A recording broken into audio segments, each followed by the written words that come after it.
And in the international news, it's been a stupendous fall from grace for a family that once appeared to run most aspects of life in Sri Lanka. As the island nation struggles amidst the worst economic crisis since its independence from Britain in 1948, the Rajapaksa brothers, once seen as heroes, have become villains in Sri Lanka.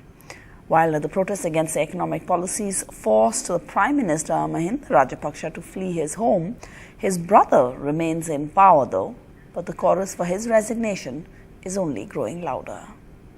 People have common roads and they have certain demands, and we are asking this Rajapaksa family to go home. We clearly demand the current president should leave and hand over the power to a person who can handle the situation and give the power back to the people.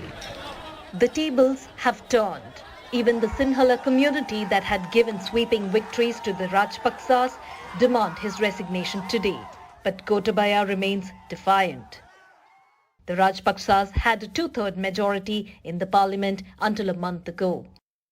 Among the Rajapaksas, Gotabaya is the only Rajapaksa who is holding on to the power today.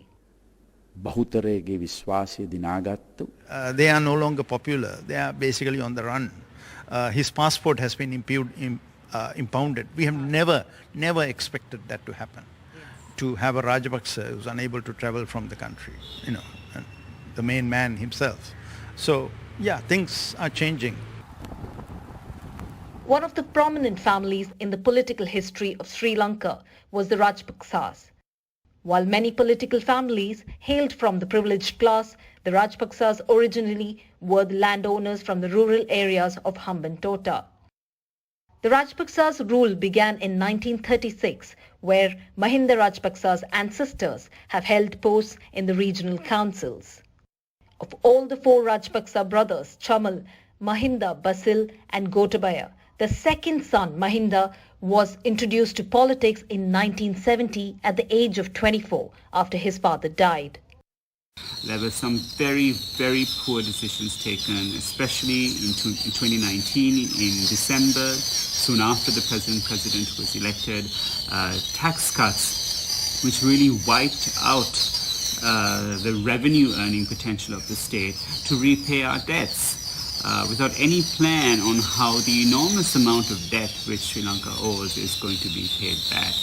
And when you ban agriculture overnight is where we saw actually the very first start of this struggle and the fall from grace of the Rajapaksa family was with that key decision.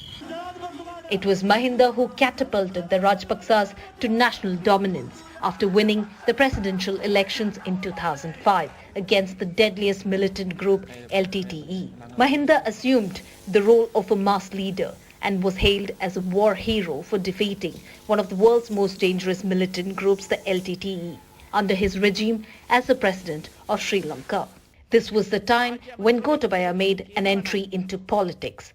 A former army officer in 1998, Gotabaya had left Sri Lanka and immigrated to the US, only to return to Sri Lanka in 2005 and assisted his brother Mahinda in his presidential election campaign and was elected as the defense secretary during his administration.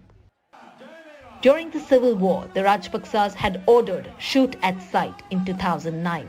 And as alleged by political analysts in Sri Lanka, the style of functioning to ordering shoot at sight in the last few days, little seems to have changed since the civil war. Despite the allegations of mysterious disappearances of hundreds of people, human rights violations in Sri Lanka during the Rajapaksas regime, the Rajapaksas have taken turns and have emerged stronger every elections. And this is because they have been all this while riding high on the Sinhalese supremacy, which the Rajapaksa family have used racism as to the best and divide among the Sinhala and the minority communities such as Tamils and Christians. Indeed it is, and nobody would have expected the Rajapaksas to fall out of grace so fast.